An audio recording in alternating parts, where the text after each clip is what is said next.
beberapa nasabah nih juga memiliki asuransi kesehatan yang cakupannya nggak cuma di Indonesia, tapi juga di KL atau Singapura. Nah kalau kayak gini nih juga artinya akan terdampak inflasi karena tadi faktor-faktor biaya kesehatan di luar juga atau enggak sih Mas Akbar? Akan itu juga akan terdampak juga pastinya. Karena kan biaya, balik lagi cost of insurance itu ya, itu dipengaruhi sama berbagai hal ya, salah satunya ya kenaikan biaya obat-obatan, terus lalu ada juga yang namanya pelayanan dari rumah sakit, terus banyak juga yang mengatakan ya kalau beban urusan asuransi juga cukup berat ya, terutama kalau asuransi kesehatan ada yang over treatment itu ya, kalau di Asia Pasifik itu ada yang namanya pengembangan ini ya, ada beberapa insurer tuh dia bilang pengembangan dari AI itu sendiri untuk beberapa treatment di situ. Dan memang sekarang telemedicine, ya kalau menurut datanya Willis Towers Watson, sekarang telemedicine sudah dimasukkan ke dalam salah satu treatment yang memang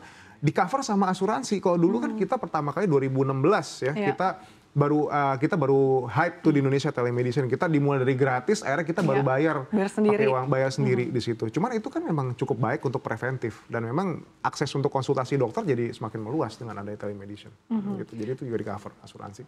Oke, nah lalu kesalahan-kesalahan apa sih yang kira-kira dilakukan oleh nasabah nih? Kalau misalkan udah tahu asuransi premi asuransi ini bakal meningkat, tapi di satu sisi dia juga udah menentukan nih kira-kira polis mana sih yang akan dipilih gitu. Oke, kalau kita bicara mengenai kesalahan, biasanya kalau dalam memilih asuransi kesehatan adalah tidak melakukan riset lebih dalam lagi tentang kebutuhannya dia. Dan biasanya pada terbuai sih sama yang namanya, misalnya benefitnya, bisa dipakai di Indonesia, bisa dipakai di Korea, bisa dipakai di negara Eropa kayak gitu. Bagus loh Pak ini, terus VIP kayak gini, kita terbuai sama kayak gitu, tapi kita nggak pernah gitu, kita butuh atau enggak sih yang seperti itu. Terus habis itu maksimum manfaat tahunannya, oke setahun kita dapat manfaat 4 miliar. Terus kalau misalnya kita kita kecelakaan segala macam, bonus lagi jadi 8 miliar kayak gitu. Ya itu kan benefit gitu ya, benefit kalau kita mengalami risiko di situ dan ujung-ujungnya kita bayar kemahalan, kita menggap-menggap, kita nggak bisa nabung. Nah itu kesalahan yang belum lagi nanti kalau ada kenaikan.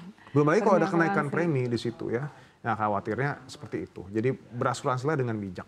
Oke, balik lagi berasuransi dengan bijak dan pilih kira-kira asuransi yang tepat guna. Nah ini ada arus kas nih, boleh dijelasin nggak nih maksudnya apa? Ya sebetulnya gini ya, ini arus kas orang gaji 10 juta dengan estimasi pengeluaran untuk proteksi ya satu bulannya itu di 500.000 ya. Nah, ingat loh teman-teman, asuransi kos ya di sini ya. Ketika kita mengeluarkan uang untuk bayar asuransi jiwa, asuransi kesehatan, asuransi mobil segala macam, ini akan masuk di dalam pos pengeluaran kita. Nah, once kita beli asuransi yang terlalu mahal, akan mengurangi yang namanya arus kas bersih di bawah ini. Yang 3,4 juta. Iya, jadi selisih yang uang yang mungkin bisa kita alokasikan untuk investasi, tabungan dan lain sebagainya. Nah, jadi memang saya sarankan ya paling nggak kalau misalnya beli asuransi ya antara 5-15%. Ya dikhawatirkan oke deh, saya rasa kalau saya beli yang 500.000 kayaknya nggak oke banget lah kayak gini ya. Mungkin nggak cukup lah coveragenya gitu. Mungkin kalau mohon maaf misalnya kita meninggal dunia, kita cacat tetap total, mungkin cuma bisa cover buat biaya belanja berapa, nggak bisa mengcover biaya pendidikan anak saya yang pengen kuliah di luar negeri. Oke, nggak apa-apa, ditambah. It's okay, nggak apa-apa. Asal jangan bener-bener over budget sampai kita sendiri nggak bisa mengalokasikan uang buat masa depan. Ingat ya, kebutuhan hidup juga bakal meningkat.